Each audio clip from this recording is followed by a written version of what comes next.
Et salut internaute, ça me fait super plaisir d'être avec toi aujourd'hui. Et le sujet, c'est ça. Alors, aujourd'hui c'est un petit peu spécial. Premièrement, il y a des choses un petit peu nouvelles un peu partout. Premièrement, on s'est ouvert un compte Instagram. Alors c'est ça. Je voulais t'en parler à toi, internaute. Je vais essayer de mettre des photos quand même assez régulièrement. Là-dessus, il y aura peut-être un petit peu de tout, des choses très certainement pertinentes et des choses qui le seront peut-être un petit peu moins. Des choses que je pense qui peuvent peut-être intéresser tout le monde. En tout cas, on verra. Donc, je vais mettre le lien en dessous dans la description. Si tu veux aller voir des belles photos, ça va être bien. Deuxième chose, le contenu de ce dont on va parler aujourd'hui. Là, encore une fois, c'est un petit peu spécial. J'ai reçu en fait un email très récemment avec beaucoup de questions de Cathy, Jean-Marc et Mélène que je salue. et là, je me suis dit que dans le fond, ces questions-là pouvaient intéresser un pas mal de monde. Alors pourquoi pas y répondre devant la caméra et faire partager ça à plusieurs personnes qui pourraient sûrement être intéressées par les réponses que j'espère, qui vont être, j'espère, de bonnes réponses. Ou en tout cas précises, aussi précises que possible, c'est ça. Alors, en fait, Mélène, je ne sais pas si je prononce bien ton prénom, donc j'espère que c'est le cas. Tu pourras le mettre dans les commentaires si je le prononce bien ou pas. Je suis désolé d'avance si ce n'est pas le cas. Qui a donc 10 ans, la fille de Cathy et Jean-Marc, se pose des questions par rapport à l'école. Et j'ai noté sur ma petite feuille les différentes questions qui ont été posées par le biais de l'email. Première question, horaire d'une journée d'école. Alors, horaire d'une journée d'école, c'est un petit peu difficile comme question parce que, évidemment, ça varie d'une école à une autre. Chaque école fonctionne différemment. Maintenant, globalement, grosso modo, horaire d'une journée d'école, au primaire, au secondaire, je dirais à peu près 7 h du matin en général, c'est à peu près dans ces eaux-là que ça commence. Je pense que ça finit toujours vers 2h30, 3h30. C'est à peu près ça, on va dire, grosso modo, les horaires des écoles ici. Donc c'est ça, la première question, c'était plutôt assez rapide. C'est une réponse rapide, ma foi, les horaires. Deuxième question, y a-t-il de l'école que le matin, comme en Allemagne, ou toute la journée? Sport ou atelier d'hiver, éventuellement l'après-midi. Donc on va commencer par la première partie des questions. Y a-t-il de l'école que le matin, comme en Allemagne, ou toute la journée? Non, l'école ici, c'est exactement comme ce que j'avais vu en France, c'est de l'école toute la journée. S'il y a par exemple, je sais qu'en Allemagne, je pense être sûr à 100% qu'en Allemagne, ils ont cours le matin et sport l'après-midi. Certains autres pays qui pratiquent, qui font s'organisent de cette manière-là. Ici, non, c'était un petit peu comme ce que j'ai pu, moi, vivre en France, c'est-à-dire que le sport, il est vraiment impliqué et intercalé dans les cours réguliers. Donc on va avoir du sport autant que les autres matières. Dans le fond, on va en avoir, peut-être pas autant, c'est pas ça que je veux dire, mais on va en avoir le matin, on va en avoir l'après-midi. Ça dépend de comment ça s'organise. Et on va avoir d'autres matières qui vont être intercalées avec le sport. Donc non, il n'y a pas de différence entre les deux. Après ça, dans le sens cours le matin, puis je me suis complètement atterré, mais cours le matin, puis sport l'après-midi. Après ça, donc c'était ça la question atelier, la deuxième partie des questions, sport ou atelier d'hiver, éventuellement l'après-midi. Non, pas pour ce qui en est, en tout cas de l'école publique classique, voire même au privé, il me semble. Par contre, après, c'est sûr qu'il existe différents types de programmes qui sont un petit peu différents. Mais là, on parle du public classique. Comme par exemple, pour certains programmes, on a la concentration sportive qui va plus s'axer sur le sport. Donc, il va y avoir beaucoup d'heures dédiées au sport. Il va y avoir des heures peut-être de cours qui vont être ajoutées. Le programme d'études internationales, le PEI, qui est un programme relativement difficile avec des cours complètement réguliers, mais peut-être plus poussés et des ateliers à côté qui donnent plus de recherche personnelle. de la concentration artistique, etc. etc. Donc c'est vrai qu'il existe après plusieurs types de manières de faire ses études et d'arriver au terme de ses études en suivant certaines concentrations, qu'on appelle ici concentration sportive, artistique ou autre. Donc non, journée classique pour le public. Question suivante. Les élèves mangent-ils à la cafétéria ou emmènent-ils leur casse-croûte? J'avais déjà fait une vidéo précédemment sur les habitudes alimentaires où je parlais justement de ça, de comment ça se passe pour manger et entre autres dans les écoles. Donc dans les écoles, de ce que moi j'ai pu voir, le casse-croûte ici on appelle ça un lunch, donc on appelle ça une boîte à lunch dans laquelle on met son casse-croûte. Il existe des cafétérias, en tout cas les écoles secondaires, ce que j'ai vu, il y a des cafétérias, les élèves peuvent y aller, peuvent manger, c'est soi-disant, je pense que ça l'est, des repas qui sont équilibrés, qui sont pas trop chers pour les parents. Ça se passe, il me semble, avec une carte. On peut le faire par mois ou on peut le faire en tout cas. Dans toutes les écoles, il y a toujours des arrangements possibles pour les paiements, il n'y a pas de problème. Donc ça peut être par semaine, par mois, etc. Et sinon, dans ces écoles-là où il y a la cafétéria, c'est pas obligatoire. Je vois aussi des jeunes, j'ai déjà vu des jeunes amener leur boîte à lunch, leur casse-croûte donc, et manger sur les tables de la cafétéria. En ce qui concerne le primaire, c'est pareil, non? C'est plus souvent des lunchs. C'est plus souvent des lunchs, il me semble, hein? Mais au service de garde. Au service de garde, c'est ça. Mais il y en J'ai a pas vu des de... écoles primaires très grandes. Les très grandes vont avoir un service de cafétéria, tout ça, mais c'est vraiment pas tout. Okay. Moi, je suis allée dans une école primaire qui en avait pas, dans une qui en avait une. Okay. Ma mère travaille dans une école primaire où il n'y en a pas. Ok. Ça dépend des écoles, dans le fond, des écoles primaires. Dans les écoles secondaires, oui, comme je disais, il y en a toujours. Les écoles primaires, ça va dépendre des écoles. Moi, j'ai pas été au primaire ici, hein, alors je pose la question. Je sais pas non plus. Mais j'ai déjà vu des écoles primaires, j'ai déjà été dedans. Et en tout cas, j'en ai déjà visité.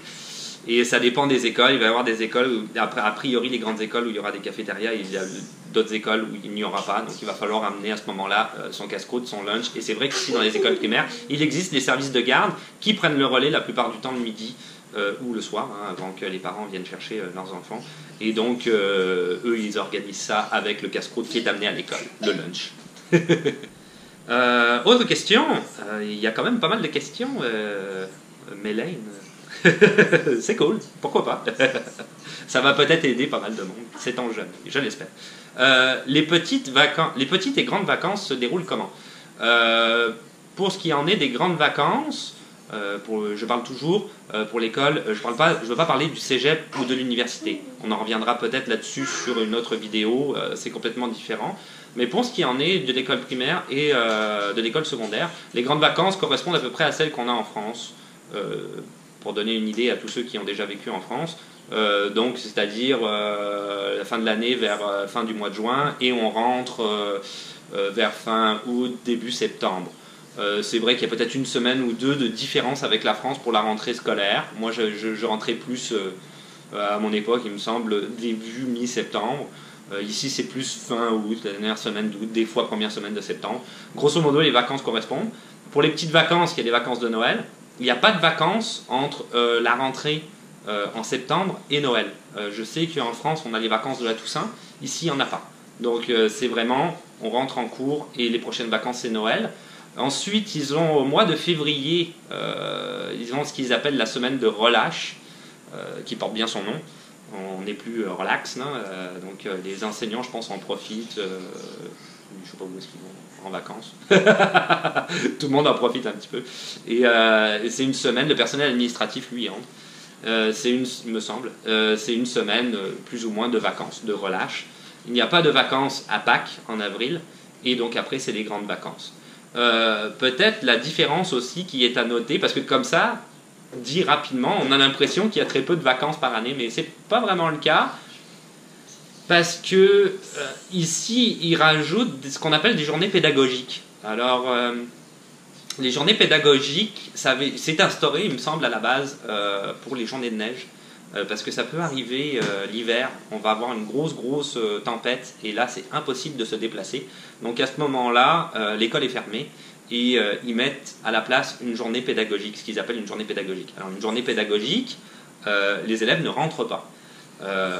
Et évidemment, si c'est une journée de tempête de neige, personne ne rentre, la plupart du temps.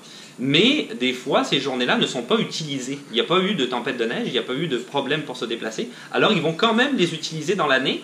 Donc il va y avoir ce qu'ils appellent des journées fixes et des journées variables qu'ils peuvent mettre où ils veulent.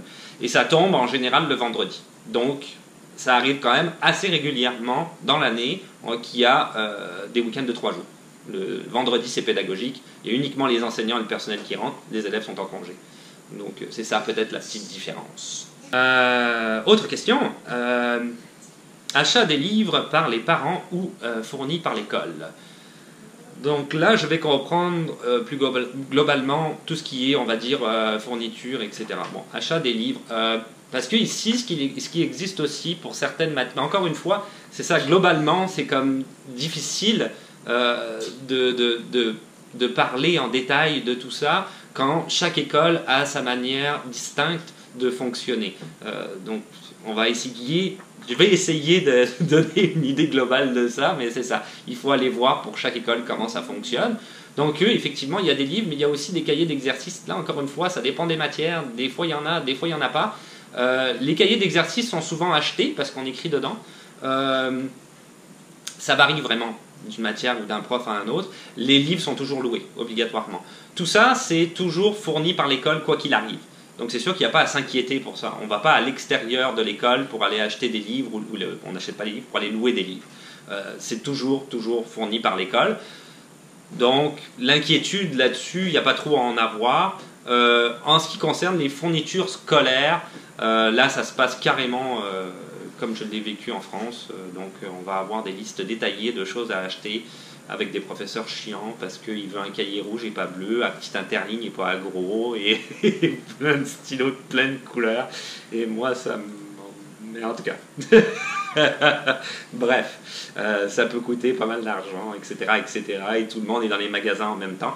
Non, ça varie pas. Effectivement, l'école, elle fournit pas. Il faut se débrouiller pour aller acheter ça. Peut-être un petit détail qui, quand même, je trouve, est assez important. On se retrouve toujours avec énormément de stock à trimballer. C'est-à-dire donc les livres, les cahiers d'exercice, les fournitures, etc., etc.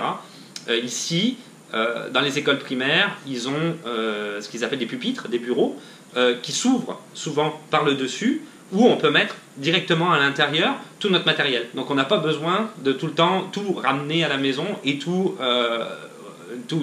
retrimballer à l'école. On peut amener ce dont on a besoin pour la maison, le ramener le lendemain, et le reste on peut le laisser à l'école, c'est super pratique. Et dans les écoles secondaires, on le voit notamment dans la vidéo de la visite que j'avais fait précédemment, en tout cas elle est listée là, visite d'une école secondaire, d'un lycée ici, il y a des casiers.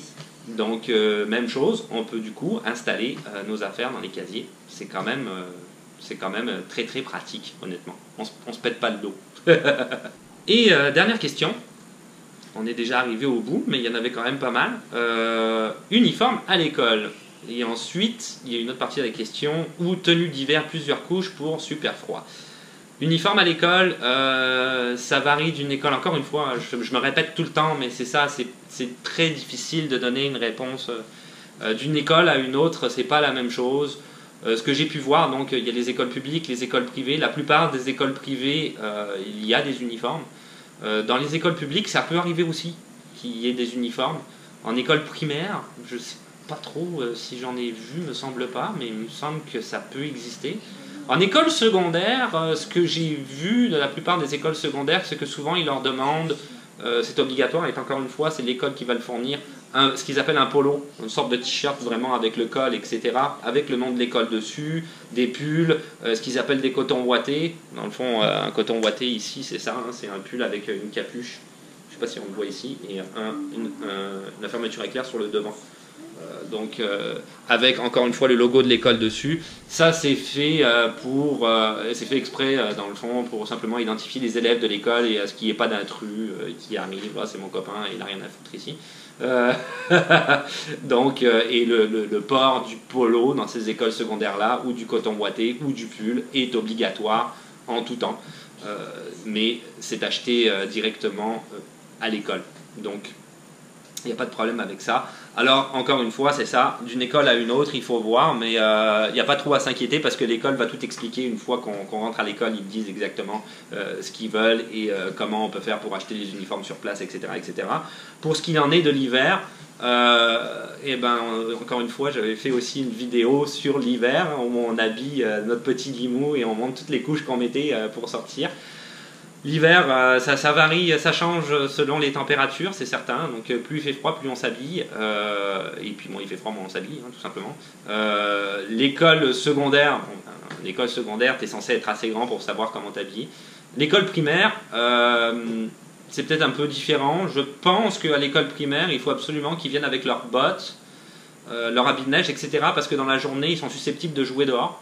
Et des fois, il pourrait y avoir une tempête dans la journée ou peut-être un refroidissement. Donc, c'est sûr qu'il faut absolument. Mais il me semble que c'est obligatoire, non, les bottes l'hiver? Il me semble, hein, oui, c'est ça. C'est obligatoire, les bottes l'hiver au primaire. Et la combinaison de neige. Mais au secondaire, tu es assez grand. Alors, si tu as envie d'avoir le rhume, c'est toi que ça regarde. Et voilà, c'est tout pour aujourd'hui. Donc, je remercie Jean-Marc, Cathy et Mélène. Donc, j'espère que je prononce bien le nom et je suis vraiment désolé si je l'ai écorché 1 million de fois. D'avoir posé toutes ces questions-là, c'était super gentil. J'espère que ça a aidé le plus grand nombre de personnes possible. En tout cas, j'espère que ça en a aidé quelques-uns d'entre vous. Vraiment super cool. Première expérience qu'on a faite et je pense que ça s'est relativement bien passé. Tu n'oublies pas, internaute, qu'on a un nouveau compte Instagram, qu'on a pu donc mettre en place, comme je le disais. Donc, si tu veux voir plein de photos diverses et variées, pourquoi pas. Voilà. Et puis, pour le reste, comme d'habitude, si tu veux t'abonner, il n'y a pas de problème. Des questions, des suggestions dans les commentaires. De mettre un petit pouce bleu parce que ça fait toujours plaisir. Oh, j'ai de la visite. Puis on se dit à la revoyure. Ciao, bye.